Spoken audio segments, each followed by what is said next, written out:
Más de 35,000 personas pidiendo que liberen a un ladrón condenado a 13 años. ¿Es que acaso están todos locos? Había robado un Burger King con una pistola de aire, bajo los efectos de muchas sustancias y como su última opción para sobrevivir. A Cornelius Anderson lo encontraron culpable y le valió una condena de 13 años en prisión. Aunque no tenía intenciones de hacer daño a nadie, igualmente fue condenado como si el arma que portaba fuese un arma real. Tuvo un juicio que fue realmente muy rápido y aunque en todo momento se vio su arrepentimiento total, esto no bastó. Lo hecho estaba. Cuando el juicio acabó, le dijeron que le enviarían una carta a su hogar. En esta diría la fecha en que los policías lo irían a buscar para meterlo al bote. Pero eso jamás sucedió. Ni carta ni policías llegaron jamás. Aquí empieza una de las historias de superación más impresionantes que verás. Y es una clara demostración de que la realidad supera la ficción. Y por creces. Después de que a Cornelius Anderson le dieron claras instrucciones de esperar la carta, todos los días se sentaba en su jardín esperando a que la policía se lo llevara a la cárcel. Anderson ha contado que se despedía frecuentemente de sus familiares porque todos los días presentía que ese sería el día en el que se lo llevarían y ya no los volvería a ver por un largo tiempo. Aunque sentía angustia y desesperación, Anderson no quería huir. No intentó cambiar su identidad ni esconderse, ni siquiera se cambió de corte de cabello. Aunque cualquiera en su situación hubiese huido sin pensarlo, que Anderson se quedase demostraba lo arrepentido que estaba y que tan solo se había equivocado y tomado muy malas decisiones en su vida. Solo quería pagar por el crimen que había cometido, pero los días se hicieron semanas y las semanas por consecuencia se convirtieron en meses y ni rastros de la carta que daría comienzo a su condena. La policía jamás fue a su casa a buscarlo y no tan solo eso. Cornelius, cansado de esperar por meses que se lo llevaran, se empezó a cansar de estar sentado en su hogar y decidió que no iba a huir de su condena, pero tampoco se quedaría sentado esperando sin hacer nada. Decidió comenzar de nuevo su vida y no su vida criminal, todo lo contrario. En los 13 años que se suponía que tenía que estar preso, hizo más que en sus 24 años que vivió con la certeza de que era un hombre libre. Mientras que Cornelius esperaba su condena en el jardín de su casa, las cosas eran muy diferentes en la cárcel. Como cualquier otro recluso, tenían sus registros, su celda, su uniforme y la planificación de las comidas que le darían durante los próximos 13 años. Para la fiscalía, su detención estaba resuelta, pero esto era solo sobre el papel, pues lo único que se les olvidó en la cárcel fue enviarle una carta y asegurarse de que llegara a prisión. Claro, lo que no olvidarían nunca sería su fecha de salida. Todo esto fue un error administrativo por parte de la corte y la cárcel. Una cosa falló en la comunicación y pensaron que Cornelius había estado todo este tiempo encerrado. Este fallo fue una segunda oportunidad para Cornelius, ya que a este punto tenía decidido que haría valer cada segundo de su vida. 13 años pasaron y cuando fueron a liberar a Cornelius, no lo vieron por ningún sitio. Su celda estaba completamente vacía. La cárcel entró en modo emergencia y por supuesto todos pensaban que Cornelius Anderson había hecho el escape perfecto. No habían rastros de herramientas complejas en las últimas grabaciones de la cárcel y nunca lo vieron entrar ni salir de su celda. Era como un truco de magia hecho por el mejor mago del mundo, pero ningún guardia ni recluso recordaba su nombre, su cara ni su comportamiento. No sabían que el buen hombre seguía esperándolos en casa y no tardaron mucho tiempo en darse cuenta que se les había olvidado encerrarlo. Patrullas salieron por la ciudad. Quizá fue la persona más fácil de atrapar del mundo, pero esto es porque Cornelius no estaba huyendo. Seguía viviendo en la misma casa, pero esta vez tenía hijos y esposa. Se veía un hombre diferente y, cómo no, se había convertido en un exitoso empresario y había cambiado la vida de miles de personas. Esto lógicamente aún no lo sabían las autoridades, que sin delicadeza alguna enviaron a un equipo SWAT de 8 personas y frente a sus 3 hijos y su esposa fue capturado. Todos hemos visto estos videos donde el grupo SWAT entra a una casa a la fuerza y te aseguro que no es nada bonito. Después de la escena, a Anderson se lo llevaron como un criminal prófugo a la misma fiscalía que se había equivocado. En medio del juicio, la fiscalía había aceptado su error, pero aunque aceptaron que se equivocaron, no aceptaron las consecuencias. Y aunque ya había pasado el tiempo de su condena, apenas en ese momento metieron a Anderson a la cárcel para que comenzara su sentencia de 13 largos años entre 4 paredes grises. Quizá lo más justo era que se aceptara que todo había sido un error y que el hombre fuera liberado, ya que esos 13 años sí pasaron. Inclusive ya había llegado la fecha de liberación, pero la vida no es justa y aunque no se sabe cuáles fueron los motivos que dictaminaron su destino, Cornelius entró a la cárcel. Pero esta vez todo era diferente, pues ya no estaban encarcelando a un joven criminal, sino a un empresario exitoso y a un ciudadano ejemplar,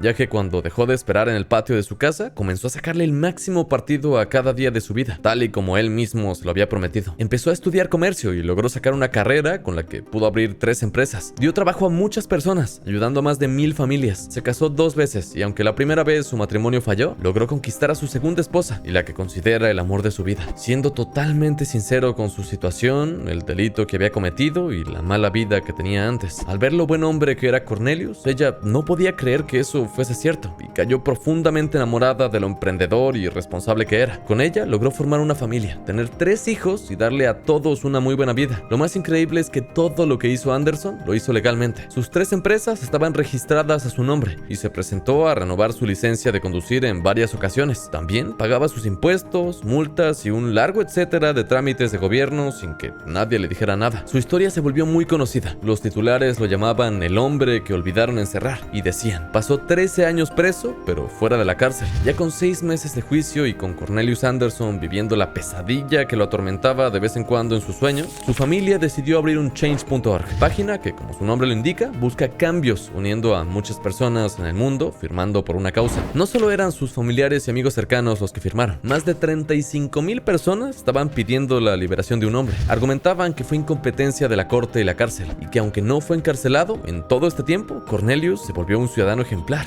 rehaciendo su vida como un hombre bueno. ¿Y no acaso esto es precisamente lo que busca el sistema penitenciario? ¿Por qué encerrarlo si ya se había reformado? Pero aunque por una parte lo defendían, miles de personas pensaban lo contrario, pues decían, ¿qué hubiera pasado si Cornelius, en vez de haber sido un simple asaltador sin intenciones malignas, hubiera sido un pervertido o un asesino? Esto abrió un debate ético y moral, pero por suerte somos humanos y pensamos críticamente para tomar una decisión racional y diferenciar entre lo que es justo y lo que no. Era más evidente que Cornelius logró cambiar. Quizás su miedo a ser encerrado lo había atormentado tanto por todo este tiempo que ese se había convertido en suficiente castigo. 10 meses después de su encierro, el juez tomó una decisión. Tal vez fue la presión de las miles de personas que pedían su liberación o lo mal que había actuado la fiscalía, pero decidió liberarlo sin cumplir ni un solo año en prisión. Ya han pasado 10 años de este caso, pero sigue siendo un antecedente para mejorar la comunicación de la fiscalía y todos los implicados para mejorar las condenas de las personas. Pero bueno, aquí lo más importante es tú qué opinas. ¿Crees que a pesar de que se equivocaron al no meterlo a la cárcel cuando debían, sí debió de cumplir su condena? ¿O crees que estuvo bien que simplemente lo hayan dejado libre? Déjame tu opinión aquí abajo en los comentarios. Y ya sabes que yo soy el Pister y tú y yo nos vemos hasta la próxima. Bye bye.